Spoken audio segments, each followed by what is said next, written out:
Social media influencer और actress Manisha Rani इन दिनों limelight में है। Manisha Rani dance reality show झलक दिखला जा में बतौर कंटेस्टेंट छाई हुई है। उन्होंने अपना डांस मूव से दर्शकों के साथ साथ जजों का भी दिल जीत लिया है। मनीषा रानी ग्रैंड फिनाले में पहुंच गई है। ऐसे में उनकी निजी जिंदगी से जुड़ी कई बातें सामने आई है।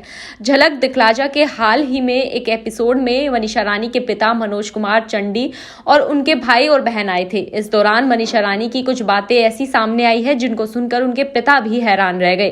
बिहार के मुंगेर जिले के एक छोटे से गांव की मनीषा रानी ने बचपन से ही काफी संघर्ष किया है।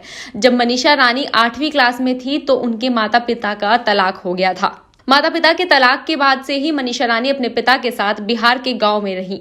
वहीं उनकी मां अपने घर वालों के साथ रहती थी। मनीषा के पिता को यह पता था कि मनीषा अपनी मां से नहीं मिलती है। शो में मनीषा रानी ने जब इस बात का खुलासा किया कि वे पिछले कई सालों से अपनी मां से छिप छिप कर मिल रही हैं। इस बात को सुनकर मनीषा के पिता भी हैरान रह गए। मनीषा रानी ने कहा था कि मेरे पापा को ये पता नहीं है कि मैं दिल्ली में अपनी माँ से छिप छिप कर मिलती हूँ। बचपन में तो मुझे माँ का प्यार नसीब नहीं हुआ, लेकिन माँ तो माँ होती है, इसलिए मैं खुद को मिलने से रोक नहीं पाती। बता दें कि मनीषा रानी बिग बॉस में भी अपनी मां को याद कर कर रोई थी। मनीषा ने कहा था कि मुझे बचपन से ही मां का प्यार नसीब नहीं हुआ। जब मैं 8वीं क्लास में थी तो मेरे मम्मी पापा अलग हो गए थे। मनीषा ने कहा था कि मैं मां के हाथ के खाने के लिए तरसी हूँ।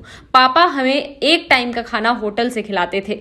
एक वक्त का खाना हम बहनें किसी तरह मिलकर बनाती थी। मनीषा रानी अपने स्कूल की पढ़ाई करने के बाद ही घर छोड़कर भाग गई थी। वो कोलकाता चली गई थी। उन्हें पहले टिकटॉक फिर इंस्टाग्राम से पहचान मिली थी। उसके बाद बिग बॉस OTT में आने के बाद वह देश भर में मशहूर हो गई।